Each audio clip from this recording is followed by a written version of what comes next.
একসময় রাজনীতির চালিকা শক্তি ছিল রাজনৈতিক দল ও তাদের নেতারা, কিন্তু গত কয়েক বছরে সেই চিত্র দ্রুত বদলেছে। এখন দক্ষিণ এশিয়ায় রাজনীতির কেন্দ্রবিন্দুতে উঠে এসেছে নতুন এক শক্তি, জেনারেশন জেড বা জেনজি। বাংলাদেশ, নেপাল এবং সর্বশেষ ভারতে দেখা যাচ্ছে এই প্রজন্ম শুধু সামাজিক যোগাযোগ মাধ্যমে মত প্রকাশ করেই থেমে থাকছে না, তারা সরাসরি রাজনীতির গতিপথ বদলে দিচ্ছে। RICL TMX, যুগের পর যুগ স্থাপনা থাকে মজবুত। বাংলাদেশে ২০২৪ সালের ছাত্র আন্দোলনের সূচনা হয়েছিল সরকারি চাকরিতে কোটা ব্যবস্থা নিয়ে, কিন্তু খুব অল্প সময়ের মধ্যে সেটি বৃহত্তর রাজনৈতিক ও প্রশাসনিক সংস্কারের দাবিতে রূপ নেয়। শিক্ষার্থী ও তরুণদের নেতৃত্বে গড়ে ওঠা সেই আন্দোলন দেশের রাজনৈতিক বাস্তবতায় বড় পরিবর্তনের পথ তৈরি করে। এরপর অনুষ্ঠিত নির্বাচনে বহু তরুণ প্রথমবার ভোট দেন এবং ছাত্র নেতারাও রাজনীতিতে সরাসরি অংশ নেন। এর এক বছর পর নেপালেও একই ধরনের চিত্র দেখা যায়। দুর্নীতি, বেকারত্ব, সামাজিক বৈষম্য এবং রাজনৈতিক অভিজাতদের জীবনযাপন নিয়ে ক্ষোভ থেকে তরুণদের আন্দোলন শুরু হয়। সামাজিক যোগাযোগ মাধ্যমে সংগঠিত হওয়া এই আন্দোলন দ্রুত সারা দেশে ছড়িয়ে পড়ে এবং শেষ পর্যন্ত সরকার পরিবর্তনের পথ তৈরি করে। তবে ক্ষমতার পরিবর্তনের পরও কাঙ্ক্ষিত সংস্কার বাস্তবায়ন যে সহজ নয়, সেটিও নেপালের অভিজ্ঞতায় স্পষ্ট হয়েছে। সবচেয়ে সাম্প্রতিক উদাহরণ ভারত। পরীক্ষায় প্রশ্নপত্র ফাঁস, শিক্ষা ব্যবস্থার অনিয়ম এবং তরুণদের চাকরির অনিশ্চয়তা ঘিরে শুরু হওয়া ককরোচ জনতা পার্টির আন্দোলন কয়েকদিনের মধ্যেই জাতীয় আলোচনায় উঠে আসে।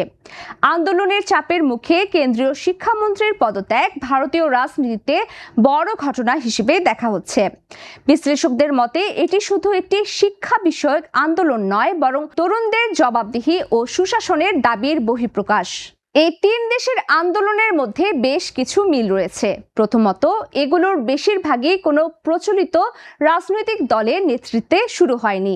দ্বিতীয়ত, সংগঠনের প্রধান মাধ্যম ছিল ফেসবুক, এক্স, ইনস্টাগ্রাম ও অন্যান্য ডিজিটাল প্ল্যাটফর্ম।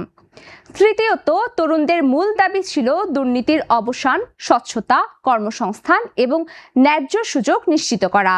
বিশেষজ্ঞরা বলছেন, জেনজি আগের প্রজন্মের তুলনায় অনেক বেশি তথ্য প্রযুক্তি নির্ভর। তারা সরকারি বক্তব্যের পাশাপাশি বিকল্প তথ্য দ্রুত যাচাই করে, ফলে প্রচলিত রাজনৈতিক প্রচারণার বদলে বাস্তব ফলাফল এবং জবাবদিহিকে বেশি গুরুত্ব দেয়।